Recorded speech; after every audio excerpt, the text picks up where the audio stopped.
모든 불자들은 합장하고 지극한 마음으로 들으라. 이제 금정산 범어사 보살계 수계 살림 121회째에 맞이하여 주지월인 경성과 사부대중이 함께 부처님의 대개설을 함께 생각하고자 노라. 대중들은 묵견히 듣고서 무소로 죄가 있거든 마땅히 참회하라. 참회하면 안락하고 참회하지 아니하면 죄가 더욱 깊어지리라. 모든 불자들은 지극한 마음으로 들을지니라. 나는 원만한 과부신인 노사나 부리라. 바야흐로 연화대에 앉아서 둘러싸인 천화상에 다시 전의 화신인 서가부를 놔두어 한 꽃에 100억 세계요 세계마다 서가모니 부처님이로다. 각각 보리수하에 앉으사 일시에 성불하신 선백억 서가부른 노사나 부처님이 본신이로다. 서가모니 부처님이 각각 미진수 대중을 거느리고 노사나 부처님의 처소에 이르러서 오묘한 기예법문을 듣사오니 감로문이 활짝 열림이로다. 이때 천백억 부처님이 본도량에 돌아가서 각각 보리수화에 앉으사 우리 본사계인 10중 48개를 송함이로 다나무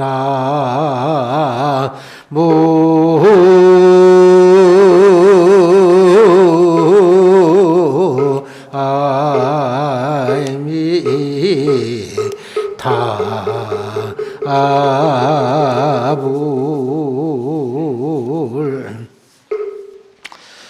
보살계라고 하는 것은 부처님을 믿고 부처님의 가르침을 믿고 스님네를 믿고 계율을 믿는 네 가지를 이 얘기를 합니다. 다시 말해서 근 천성지지하고 생만선지기다 그랬죠. 일천성인을 세우는 땅이고 만 가지의 착한 일, 좋은 일을 다 하는 기본이 되는 것이 바로 이 보살계입니다. 또 개 감로문하야 이 보리로다 그랬습니다.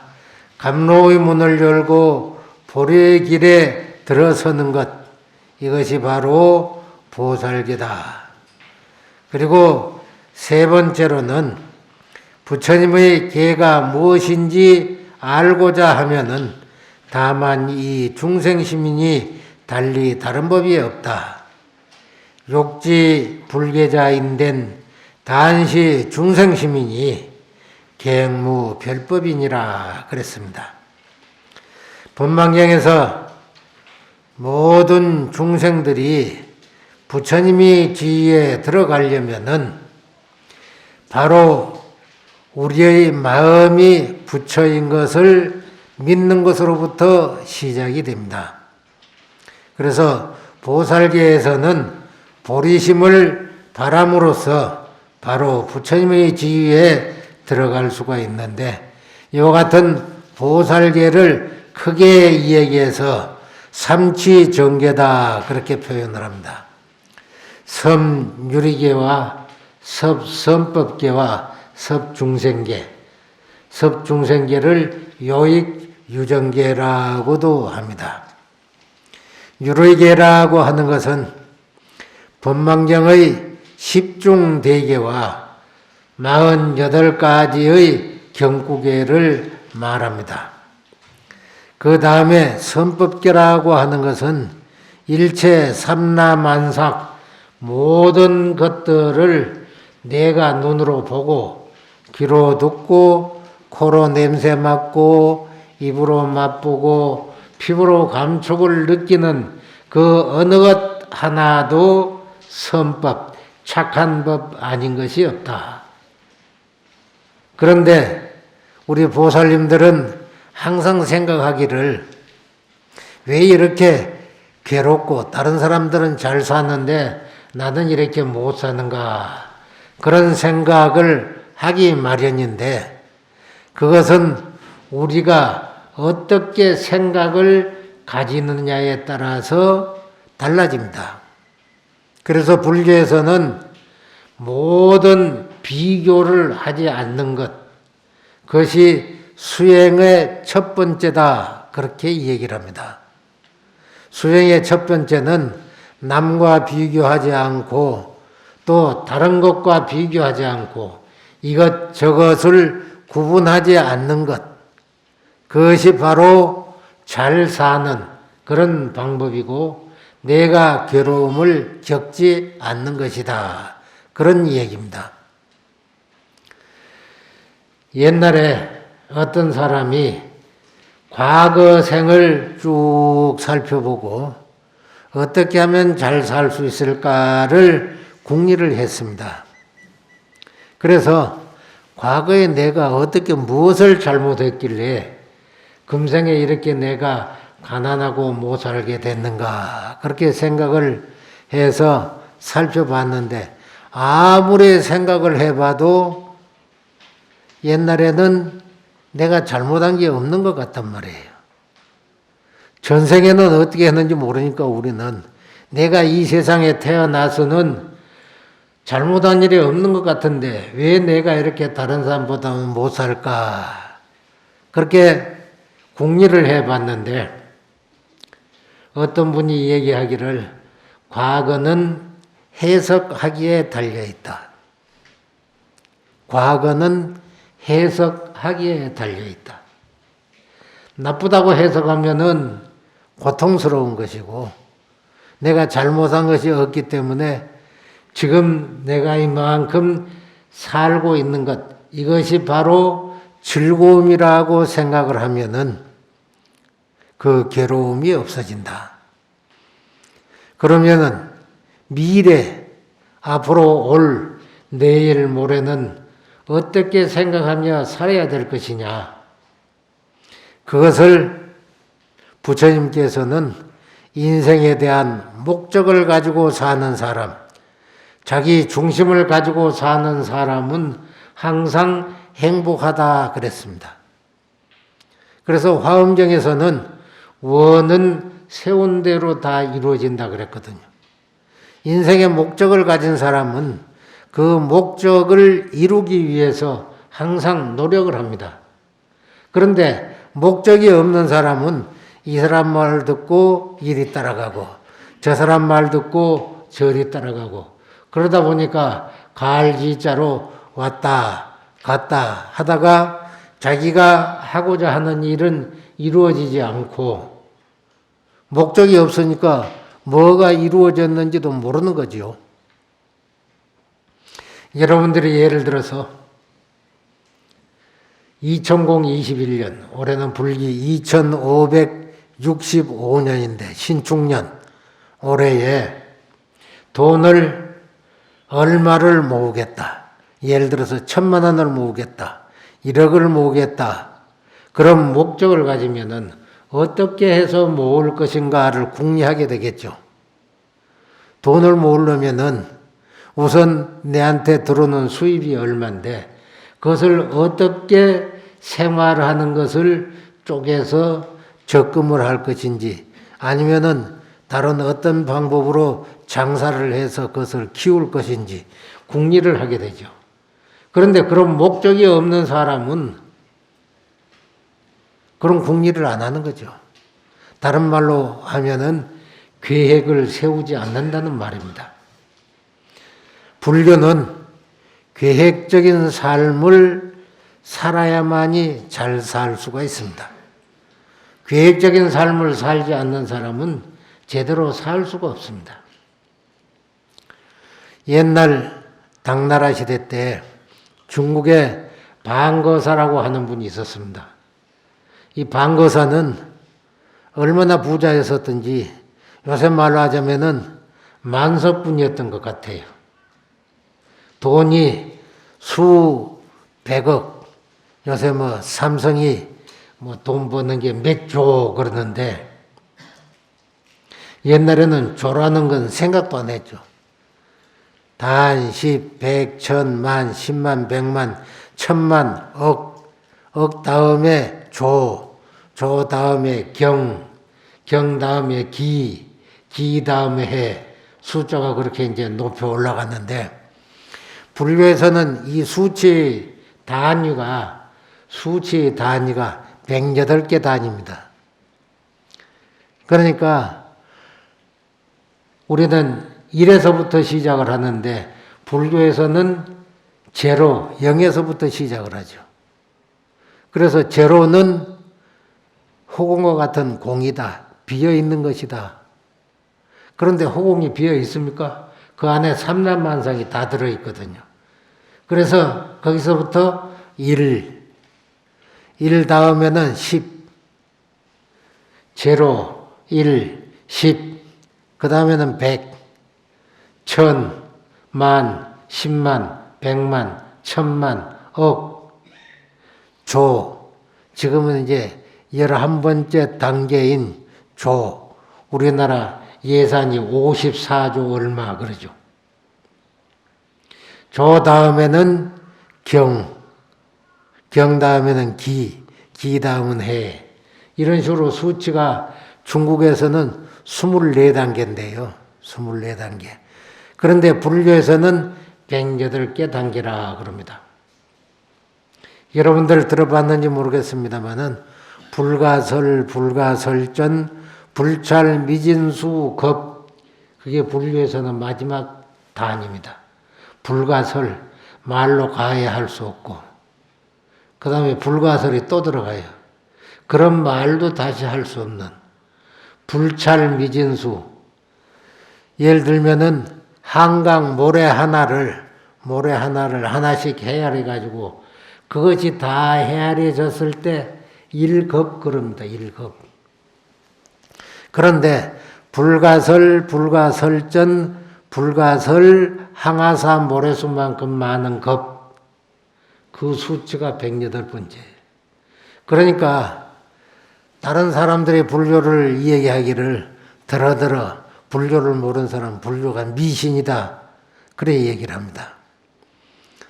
그게 무슨 말이냐면은 우리 불자들이 부처님을 제대로 안 믿고 바르게 불법을 믿지를 않고 무당집에 가서 푸닥거리를 하고 그러니까는 다른 사람들이 볼 때 불교는 미신이다 그러는 거예요.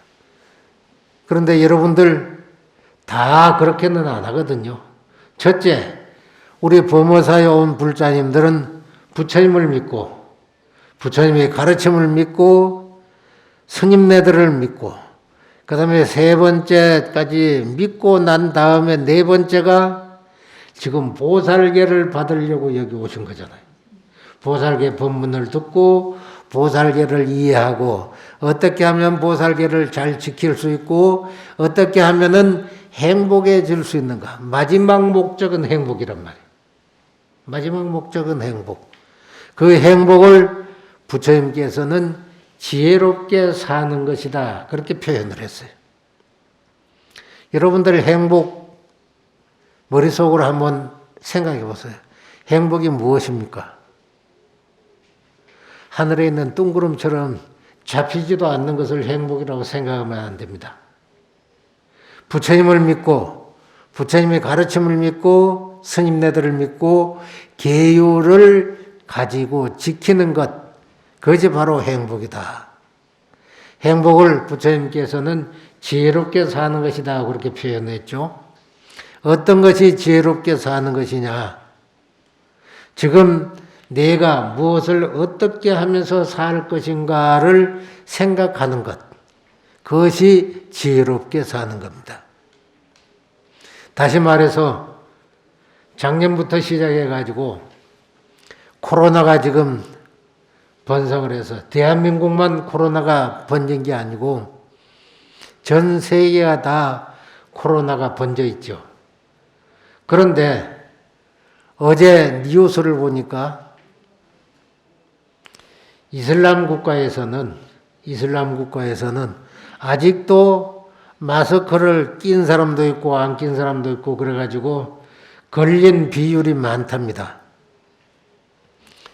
세계에서 가장 인구가 많은 나라를 중국, 그런 다음에 인도를 꼽는데 중국 인구를 통계적으로 14억, 그런데 14억이 넘는다고 그러죠.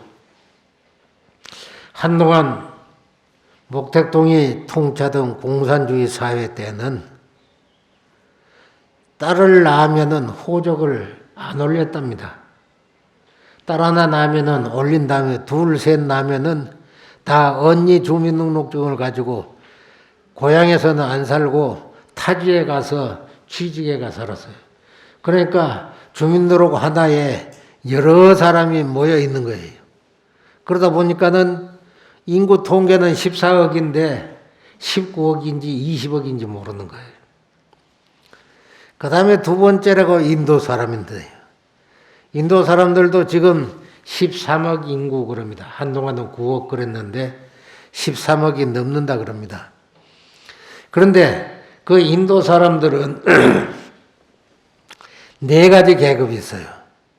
브라흐만 계급이 있고 찰제리 계급이 있고 그 다음에 상인들 계급이 있고 노예 계급이 있는데 주민등록을 할 때 노예들은 잘 안 올려줘요. 그러다 보니까 인도 인구가 오히려 중국 인구보다 더 많을 수도 있다는 거예요. 그런데 코로나가 제일 먼저 시작된 것이 중국의 우한이라고 그런 말이 있었죠. 그래서 미국의 전 대통령이 우한에서 코로나가 발생한 거니까 우한 바이러스라고 해야 된다, 그렇게 주장을 했는데 학자들이 지명을 써서는 안 된다. 그래가지고는 그 발생한 바이러스의 명칭을 따서 해야 된다. 그래서 코로나. 그런 다음에 명칭이 뒤에 19가 붙었죠. 코로나19. 그런데 이 코로나라고 하는 것이 따지고 보면은 감기의 종류입니다. 감기가 옛날부터 바이러스가 1, 2, 3, 4, 5, 6, 그래 지금 19번째까지 변화가 된 거예요. 코로나라는 것은 감기균이 19번째로 변화된 거예요. 그래 번호 붙은 게 19가 그래서 붙은 거예요. 이게 또 변화되면은 지금 영국에서나 다른 나라에서도 이게 또 다른 변이 종자가 생겼다고, 그게 지금 남미 브라질 같은 데서는 그것 때문에 뭐 많은 사람들이 또 걸렸다고 그랬었는데, 어떻든 이와 같이 코로나는 따지고 보면은 감기에서부터 시작이 돼요. 그러니까 아무리 우리가 건강하게 잘 살고 싶어도 이렇게 세계적으로 질병이 한 번 돌기 시작하면은 마스크 안 끼고 살 수가 없죠. 다른 말로 하면은 환경에 적응 안 하면은 살 수가 없는 사회가 됐습니다. 옛날에는 마스크 생각도 안 했죠. 먼지가 많지도 않았기 때문에 생각도 안 했는데 1960년대, 70년대부터 시작해서 중국에서 공장의 먼지가 북풍을 타고 우리나라에 내려오니까 기후가 어떻게 됐어요? 달라지고 먼지, 옛날에는 일기예보가 할 때 오늘 몇 도, 또 비가 언제쯤 올 거다, 그것만 이야기했지 공기질이 얼마나 나빠질 거다 그런 건 예보 안 했어요. 그런데 2000년대 들어와서부터 공기질이 좋다, 나쁘다, 보통이다, 아주 나쁘다, 이런 식으로 네 가지로 방송을 하죠. 이와 같이 우리는 환경에 적응해 나가면서 살아야 되는데, 어제 제가 경상도 사천에 내려갔었습니다. 사천에 어느 스님이 3층 석탑을 하는데 부처님 사리를 봉안하도록 해달라고 그래서 부처님 사리를 모시면은 보통 한 4개, 5겹을 쌉니다. 제일 안에 부처님 사리 넣는 통을 넣고 그 위에 또 후령통 그래서 또 싸고 그 위에 싸고 하는데 제일 안에 거는 금이나 그렇지 않으면은 다른 옷 같은 걸 가지고 조그마하게 병을 만들어서 거기다 사리를 넣고 그 다음에 금으로 통을 만들고 그 다음에 또 은으로 통을 만들고 그 다음에 또 구리로 통을 만들고 제일 마지막에는 도자기로 또 넣고 이래가지고 4중이나 5중으로 해서 탑에다 모십니다. 지금 우리가 자주 방생하러 가는 저쪽 그 사천왕사지 탑 있는 데서 나온 그 사리함을 보면은 신라시대 때는 사리를 봉안할 때 그 왕인들이 쓰는 왕관 모양으로 아주 고급스럽게 만들어서 봉안을 한 일도 있고 그렇습니다. 그런데 이제 저 같은 경우는 한 4중, 5중으로 해서 이제 사리 모시는데 거기에 가가지고 한참 사리를 모시고 있는데 전화기가 삑삑 울렸어요. 그래 딱 보니까 진주에 코로나 걸린 사람이 있다고 그럽니다. 그래가지고 내가 아는 분이 진주시청에 근무하는 분이 있어가지고 전화를 했어요. 전화를 해가지고 그래 어떻게 돼서 그렇게 진주에 그렇게 많은 사람이 걸렸느냐고 그랬더니만은 그 매표소 같이 근무하는 출입국 관리를 하는 처사님 한 분이 단란주점회를 갔답니다. 단란주점에 가가지고 그 사람이 걸려와가지고는 마스크를 끼고 대화를 하고 그랬는데도 그 사람하고 접촉한 사람은 시청에 다닌 사람이 6명이 걸렸대요. 그래서 진주시청에서는 3일 동안 재택근무를 한답니다. 피해가 얼마나 커요. 한 사람 때문에 한 사람이 잘못 걸려가지고 자기가 걸렸다고 표시를 안 하고는 와서 근무를 했는데 그 사람한테 6사람이 옮겼어요. 6사람이 옮기다 보니까 진주시청에 근무하는 사람들이 3일 동안 재택근무를 하니까 몇백 명이 집에서 다 근무를 해야 되는 거예요. 얼마나 피해가 커요. 좋게 생각하면은 아이고 출근 안 하고 집에서 근무하니까 좋겠다. 그런 생각을 할 수도 있겠지만은 한 사람 잘못으로 인해 가지고 그와 같이 많은 사람들이 피해를 보게 되는 거예요. 우리 코로나 시대에 우리 불자들은 다 마스크도 철저하게 끼고 우리 범어사에서는 간격도 다 맞춰서 옛날 같으면 다닥다닥 붙어 앉겠지만은 지금은 다 한 1m씩 한 뼘 넓이로 다 널찍널찍 앉아가지고 마당에 이제 의자를 놓고 앉아서 법문을 듣게 되고 그렇습니다.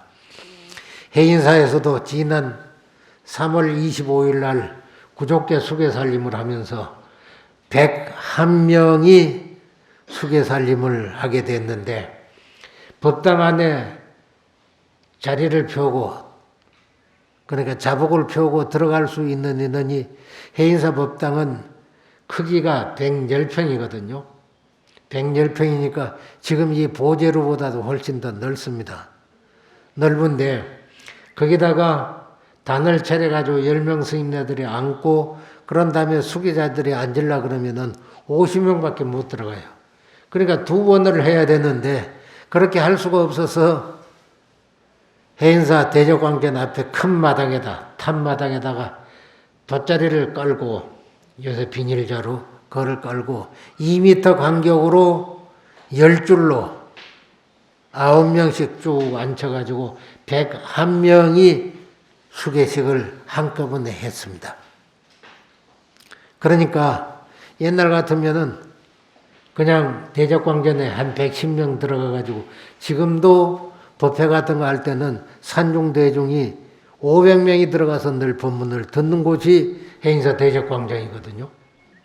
그런데 110명 수계살림에도 다 들어갈 수가 없어가지고 마당에다 돗자리 깔고 그래도 그날 비가 안 와가지고 햇볕이 나가지고 잘 마치고 그래 이제 돌아갔습니다.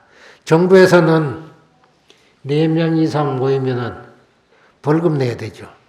고발한 사람은 10만 원씩 포상금을 받습니다. 그러니까 이렇게 많이 모이면은 누가 가서 고발하면은 그 사람은 돈 받는 거예요. 그런데 우리는 그래도 불자기 때문에 부처님 백으로 이렇게 모여가지고 법문도 듣고 그리고 그런 고발에 대한 위험이 있어도 우리 불자님들은 다 그걸 감수하고 여기 오셨잖아요. 그러니까 우리는 부처님을 믿는다는 것 자체가 얼마나 큰 행복인지를 다시 한번 생각해 볼 필요가 있습니다. 이 범어사에 와서 법문을 듣는 이 시간만큼 행복하지 않다면은 여기 올 필요가 없죠. 아침에 일어나서 다 범어사에 오늘 수계살림에 갈 거라고 샤워도 하고 아니면 머리도 감고 세수도 하고 옷도 깨끗하게 갈아입고 부처님 기회로 간다고 마음을 먹을 때 이미 여러분들의 마음 속에는 행복이 가득합니다. 그렇잖아요. 만약에 그렇지 않았다면은 이 범어사에 올 필요가 없었을 거예요. 더 다른데 더 중요한 일이 있다고 그쪽에 가고 말았을 거예요. 다른 말로 하면은 믿음이라는 것, 내가 행복하다는 믿음이라는 것, 내 행위에 대한 믿음을 가짐으로 인해서 이 범어사에 올 수 있고 범어사에 와서 이와 같이 법문을 들을 수 있는 것입니다. 그래서 우리는 미래에 대한 앞으로 넘어가서 과거는 해석하기에 달라서 우리에게 행복할 수 있고 좋은 것만 생각하고 나빴던 과거의 추억은 떠올리지 않는 거죠. 좋았던 것, 행복했던 것, 기뻤던 것, 즐거웠던 것만을 기억하시면 됩니다. 미래에 대한 것들은 앞으로 내가 어떻게 살아갈 것인가 하는 목적을 분명하게 세우는 것. 그것을 철학적인 용어로 한다면은 인생관 또는 인생의 목적 그렇게 표현할 수가 있을는지 모릅니다. 그것을 부처님께서는 원력을 세우라 그랬거든요. 그래서 화엄경에서도 앞에 얘기했듯이 원력은 세운 대로 다 성취가 된다 그랬습니다. 그러니까 우리들은 그와 같은 행복을 얻기 위해서 우리는 보살계를 받게 되는데 보살계는 10가지의 무거운 것과 또 48가지의 가벼운 것이 있는데 이와 같은 58가지의 계율이 무거운 건 10개, 가벼운 건 48가지 그랬지만은 어느 것이나 다 똑같습니다. 무겁다고 명칭을 붙이고 가볍다고 명칭을 붙였지만은 그 58가지가 다 동일하게 어느 것이나 똑같습니다.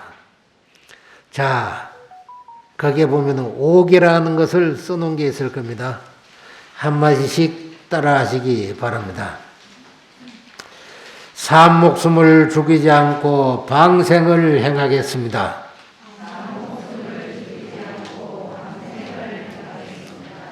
산 목숨을 죽이지 않고 방생을 행하겠습니다.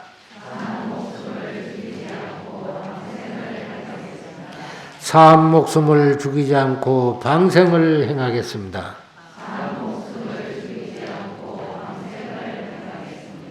두 번째입니다. 남이 주지 않는 것을 가지지 않고 보시를 행하겠습니다.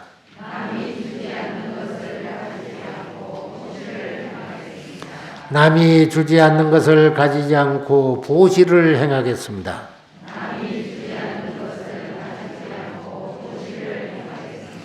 남이 주지 않는 것을 가지지 않고 보시를 행하겠습니다.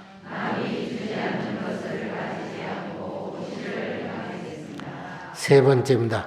삿된 음행을 하지 않고 깨끗한 몸가짐을 가지겠습니다.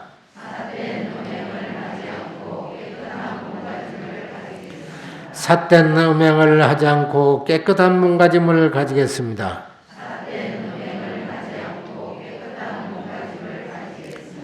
삿된 음행을 하지 않고 깨끗한 몸가짐을 가지겠습니다.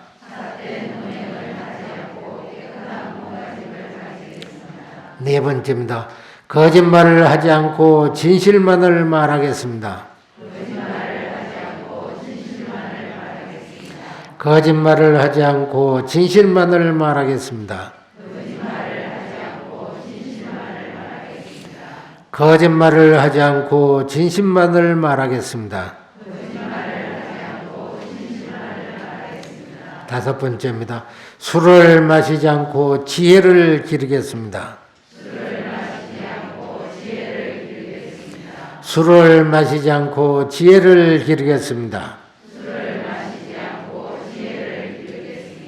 술을 마시지 않고 지혜를 기르겠습니다.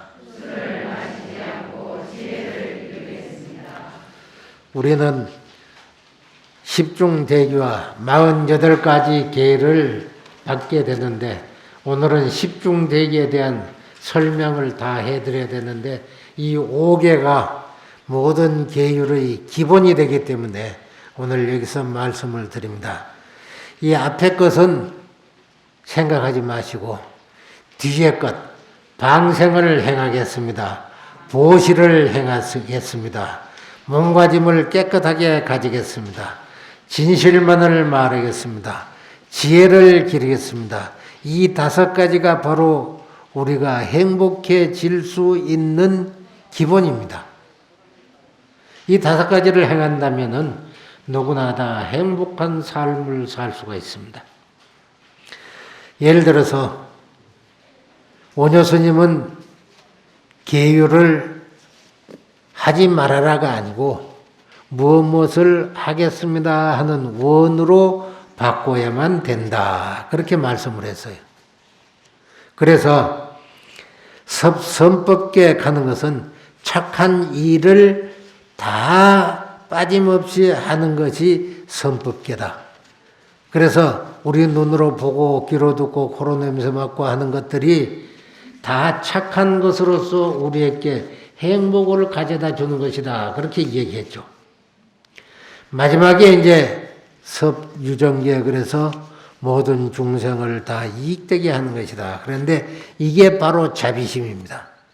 지금 우리가 얘기했듯이 죽어가는 목숨을 살려주는 방생, 다른 사람들이 가난할 때 내가 베풀 수 있는 능력껏 보시를 하는 것, 또 삿된 음행을 하지 않고 몸가짐을 깨끗하게 갖는 것, 또 거짓말을 하지 않고 이간질 하지 않고 악담하지 않고 진실을 말하는 것. 거짓말이 무엇이냐 그러면 거짓말이 무엇인지 잘 모릅니다. 거짓말이 뭐냐? 누구한테 물어봐도 거짓말이 뭔지 바로 대답하는 이가 드뭅니다. 거짓말은 안 본 것을 봤다 그러고 본 것을 안 보고 왔다고 하는 거예요. 들은 것을 안 들었다 하고 안 들은 것을 들었다 하는 거예요. 그러니까 우리의 눈, 귀, 코, 입, 몸, 뜻 6가지가 행동으로 옮길 때 느낌으로 받은 것을 아닌 것처럼 누가 물으면 표현하는 거예요. 그게 거짓말이에요. 그러니까 거짓말 대신에 본 것은 봤다 그러고 들은 것은 들었다 그러고 사실대로 얘기하는 것. 그것이 진실을 말하는 것이다. 그 다음에 마지막으로 술을 마시지 말아라 하는 것인데, 앞에서도 얘기했듯이 진주의 그 처사가 단란주점에 가서 마스크 벗고 술 안 마셨으면은 코로나 걸려가 왔겠어요? 또 아무리 마스크를 꼈어도 한 번 마스크를 꼈더라도 코로나가 걸려가 왔기 때문에 그 사람 때문에 다른 사람 6명이 걸린 거예요. 그래야 진주시청 사람들이 다 3일 동안 재택근무를 하게 된 거란 말이에요. 수백 명이. 그래 그 피해가 얼마나 커요. 내 한 사람 즐거우려고 술 한 모금 홀짝 마시고 괜찮을 것 같아서 갔다 왔지만은 잘못되니까는 그러면 얼마나 좋아요. 자기 혼자만 먹고 코로나 안 걸리고 왔으면 얼마나 좋아요. 그런데 결과적으로 왜 술을 못 마시게 하느냐. 이 술은 앞에 4가지까지는 성계 그럽니다. 성품 성자에다가 계율 계자를 써서 성계 그러는데 그거는 잘못하면 그대로 죄가 성립되는 거예요. 그런데 술 마시는 것은 그게 바로 죄가 안 돼요. 그런데 술을 자꾸 마시다 보면은 자기 정신을 잃어버려.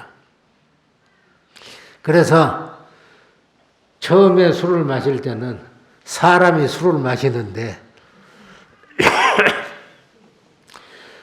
처음에는 사람이 술을 마시는데 한참 마시다 보면은 술이 술을 마시는 거예요. 사람은 어디로 가버리고 술이 술을 마시는 거예요. 취하게 되면은 자기 정신은 잃어버리고 술만 자꾸 찾는 거니까 그게 바로 알코올 중독자가 된 거거든요. 그게 술이 술을 마시는 거예요. 밥은 안 먹어도 술을 안 마시면 안 되는 사람. 그게 바로 술이 술을 먹는 거예요. 그래서 술이 술을 마시게 되는 그런 단계가 되면은 불교에서는 지혜롭게 행복하게 살아야 되는데 술 안 먹으면은 안 되니까 이 사람은 인생의 낙오자가 돼버린 거잖아요. 그러니까 행복할 수는 없는 거죠. 그래서 술 마시는 것은 성계는 아닌데 차계다 그렇게 표현을 합니다. 1930년대에 범어사에 발을정자 참진자 정진이라는 스님이 살고 있었습니다. 1930년. 지금은 2025년 전이니까 95년 전이죠. 정진이라는 스님이 살고 있었는데 31년 3월 28일 날 밤꿈에 1931년 3월 21일 날 밤꿈에 어느 노스님이 와서 놀러 가자 그래서 따라갔답니다. 따라갔는데 잠깐 한눈을 파는 사이에 그 노스님이 어디 가버리고 없고 자기만 혼자 어느 바닷가에 무인도 섬 같은데 거기 혼자 남겨진 거예요. 그래 깜짝 놀라가지고 꿈에도 깜짝 놀라가지고 내가 왜 여기 있지? 내가 범어사에 있어야 되는데 왜 여기 있지? 그래가 살펴보니까 초라한 옷차림을 한 노인네 한 분이 와가지고 너는 어디서 왔노? 그러고 꼬치꼬치 묻고 이름도 묻고 생년월일도 묻고 그러더랍니다. 그래가지고 쭉 이 얘기를 해주니까 그 사람이 하는 얘기가 너는 내 아들이다 그러더랍니다.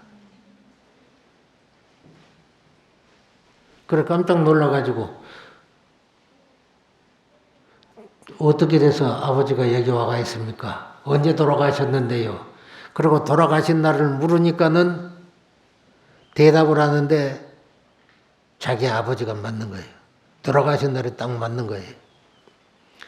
그런데 그 아버지라는 분이 하는 말이, 초라한 노인네가 하는 말이, 여기는 요사지옥이다.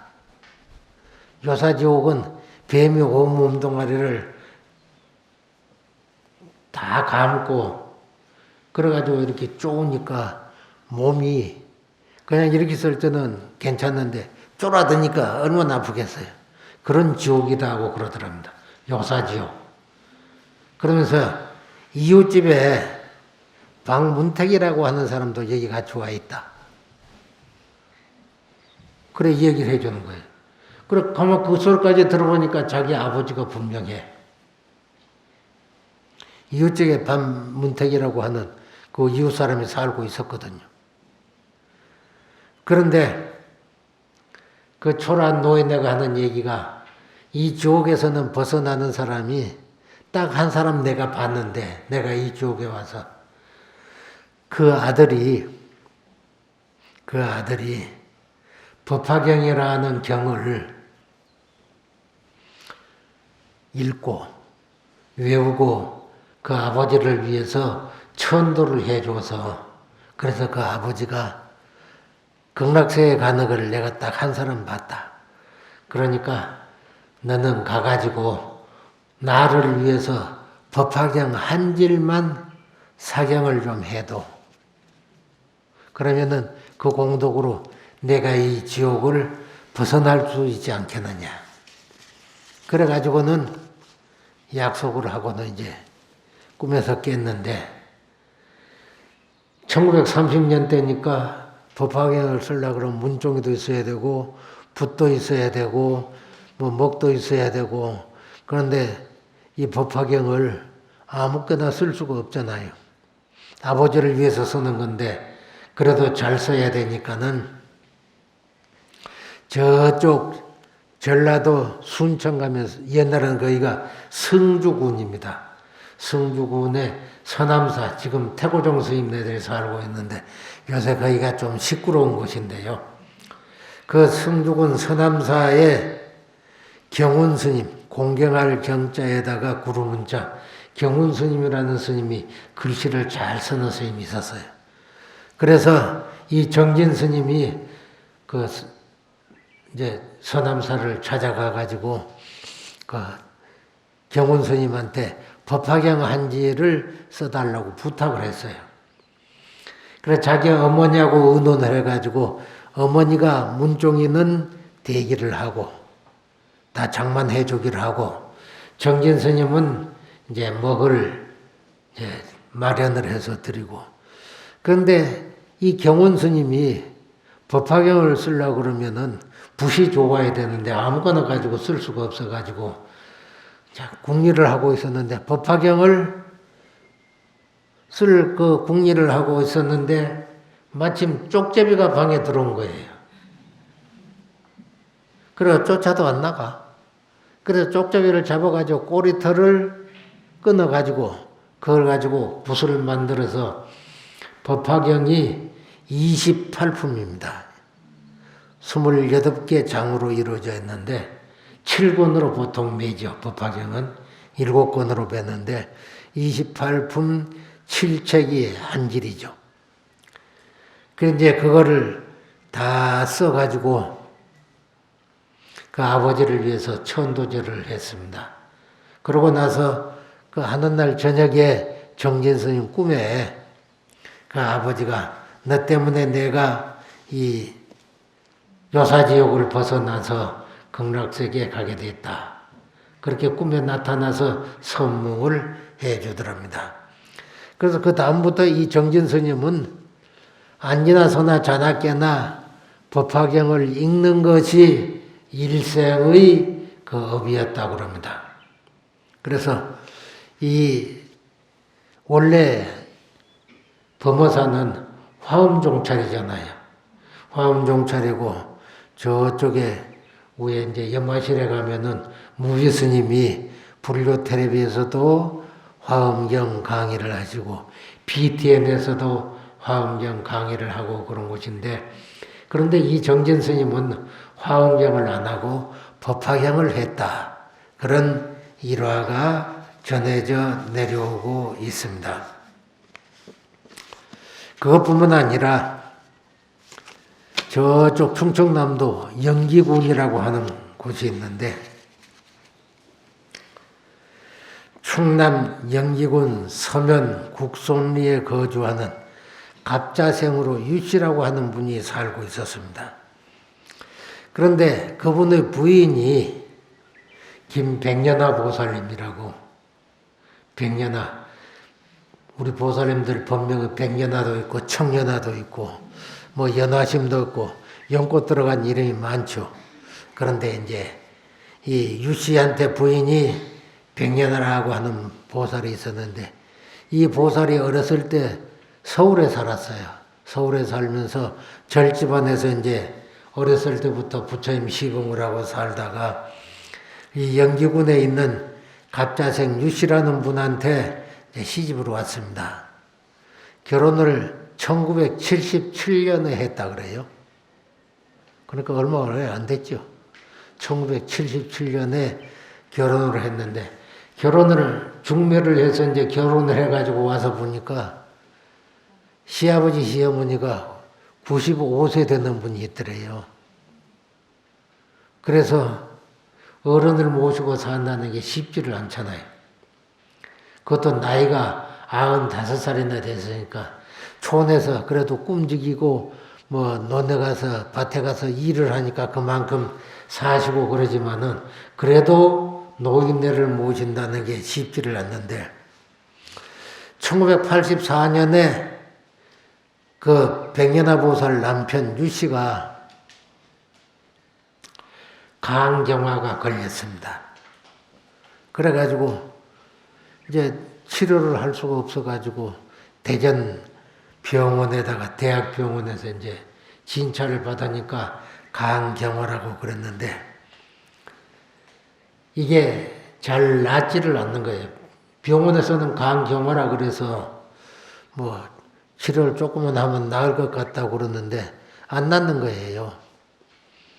그런데 조천에 살고 있는 그 동서가 있었어요. 맞동서가. 그래 진보설이라고 하는 그런 이제 보살이 그래도 스님네를 만나서 한번 물어봐라. 그래가지고 이제 스님을 만나가지고 구병시식을 했습니다. 병원에서는 간경화라 그래가지고 아무리 치료를 해도 낫지를 않았는데 조치원에 사는 그 맞동서가 스님을 만나보라 그래서 만나보니까는 아무리 병원에 가 있어도 구병시식을 한번 해보라고. 그래가지고는 구병시식을 하고 3일 만에 그 환자가 된밥을 먹고 그전에는 죽도 제대로 못 먹었는데 3일 만에 된밥을 먹고 한 달 만에 퇴원을 했다 그럽니다. 그러니까 우리가 부처님을 믿는 것은 우리 범부의 생각으로서는 헤아릴 수 없는 그런 가피력이 있는 거예요. 그래서 스님네들이 축원을 할 때 명운가피력 그렇게 이 얘기를 하는데 아까 그 정진스님 같은 경우는 몽훈가피, 꿈속에서 가피를 입은 것이고 이분은 일상생활 속에서 언제 어떻게 나선지 모르게 그렇게 낫게 된 것은 명훈가피라 그렇게 표현을 합니다. 이와 같이 우리들은 한량 없는 그런 부처님의 가피력을 입을 수 있는 그런 능력을 다 가지고 있습니다. 그러니까 첫 번째로 우리는 부처님을 잘 믿어야 되고 부처님의 가르침을 잘 믿어야 되고 또 계율도 내가 지킬 수 있는 범위 내에서 아까 얘기했듯이 방생을 행하고 보시를 하고 진실만을 말하고 몸가짐을 깨끗하게 가지고 그리고 술을 마시지 않는 것. 처사님들한테 술 마시지 마라 그러면 사업을 어떻게 하라고 그러는데 사업하는 사람들이 꼭 술 마신다고 잘 되라는 보장은 없어요. 술 잘못 먹고 사인 잘못하면은 회사 몽땅 다 날라가요. 술 안 마시고 맑은 정신 가지고 사인을 해야지. 술 마시고 해롱해롱 해가지고 잘못 사기를 당할 수도 있기 때문에 항상 맑고 깨끗한 그런 정신을 가지고 사는 것. 그러려면은 인생관이 분명해야 된다. 그런 말씀을 드립니다. 우리는 항상 부처님 법을 믿는다 하는 말 속에는 인과응보를 믿는다는 뜻이 들어 있습니다. 부처님이 깨달은 법이 인과응보거든요. 그것을 불교적인 용어로는 연기설, 인연연자, 일어날 기자, 말씀설자, 연기설 그럽니다. 1980년대, 1980년, 그러니까 지금 미국이라는 나라가 만들어진 게 한 300년밖에 안 됐거든요. 그러니까 1700년 때부터 미국으로 이민을 가기 시작을 해가지고 1880년 그러면은 그때까지만 하더라도 미국이 지금 53개 주간 그렇다는데 그때는 뭐 53개 주가 다 안 됐어요. 한 40몇 개 주밖에 안 됐어요. 그랬는데 그때 미국 메릴랜드 주라고 하는 곳에 한 젊은 친구가 고학을 하면서 요새 말로 하자면 집집마다 돌아다니면서 물건을 팔아가지고 이윤 조금 남기는 걸 가지고 이제 고학을 하는 청년이 있었습니다. 이 청년이 집집마다 돌아다니면서 이제 물건을 파는데 우리나라는 한 마을 그러면은 집들이 담장 하나로 다닥다닥 붙어 있어가지고 뭐 집 그래봐야 뭐 한 30평, 건평이 한 30평, 또 큰 집은 뭐 한 50평, 부자들은 한 100몇 평 그러겠지만은 그렇지만 미국이라는 나라는 땅덩어리가 크다 보니까 뭐 한 1000평 그런 대지를 가지고 집 하나씩 띄엄띄엄 있는 거예요. 그러니까 집집마다 다니면서 물건 판다는 게 그렇게 쉽지를 않아요. 그런데 이 젊은 친구가 아침부터 돌아다니면서 물건을 팔았는데 저녁 해거름 할 때까지 팔았는데도 제대로 물건이 팔리질 않았어요. 점심도 굶고 그래가지고 이제 집에 갈 때가 됐는데 호주머니를 만져보니까 돈이 10센트밖에 없어요. 10센트. 1달러가 우리나라 요새 돈 얼마예요? 1200~300원 하죠. 1달러. 10센트면 그 10분의 1이니까 100 몇십 원? 그것 가지고 빵 한 쪼가리도 사 먹을 수가 없는 거예요. 그래가지고 이제 마지막 집에 가서라도 혹시 뭐 먹다 남은 빵이라도 있으면은 얻어 먹어야 되겠다. 그래가지고 이제 마지막 집에 가가지고 대문을 이제 두들겼어요. 대문을 두드리니까 어른이 나와야지 뭐 밥을 달라 그럴 건데 국락교 한 4, 5학년짜리 딸아이가 나온 거예요. 그래 딸아이한테 뭐 먹던 빵이 있느냐 소리는 할 수가 없잖아요. 그래서 물 한 컵 얻어 먹을 수 있느냐고 물었어요.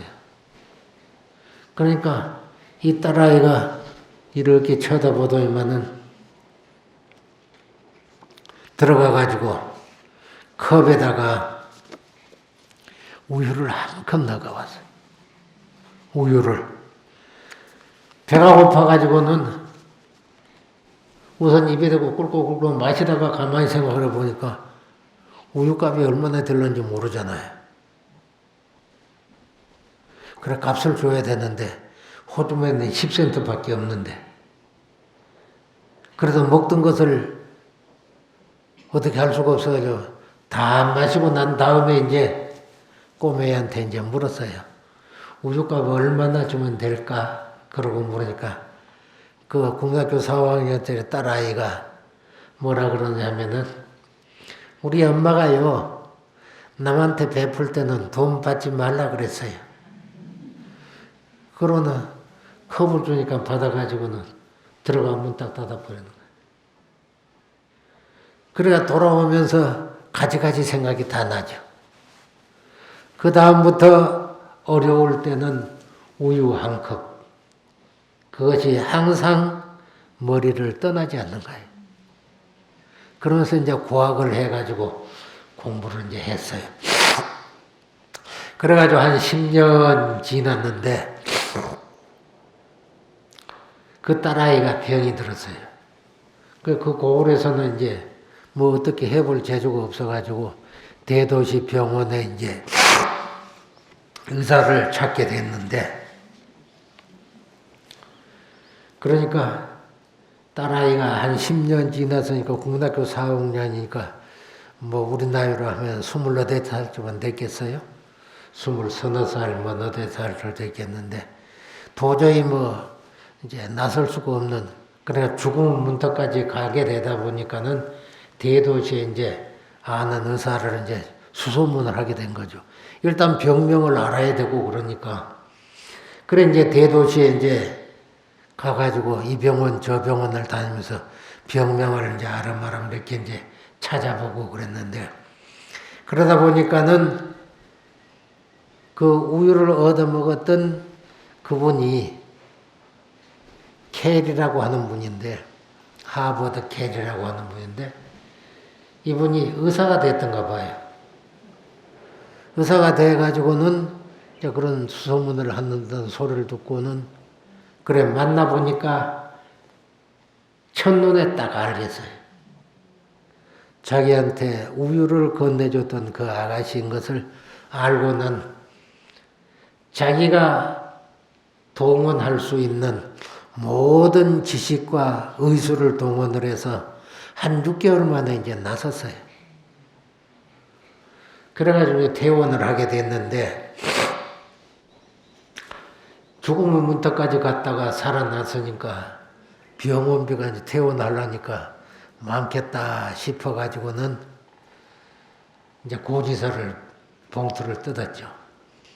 뜯어가지고 딱 보니까 그 봉투 안에 뭐라고 쓰여 있느냐 하면은 우유 한 잔으로 모두 지불되었음. 이것이 인과응보입니다. 부처님께서 깨달으신 진리. 이 하버드 캐리 박사는 미국 존스 홉킨스 종합병원을 세운 분이라고 합니다. 여러분들 그동안 우리 범어사에서 하고 있는 보살계 법회, 이것은 바로 좋은 인연을 맺는 그러한 법이기 때문에 빠지지 말고 마지막까지 법문을 잘 들으시고 보살계를 꼭 받아서 부처님 법대로 잘 살아갈 수 있기를 바랍니다. 마치겠습니다. 성불하십시오.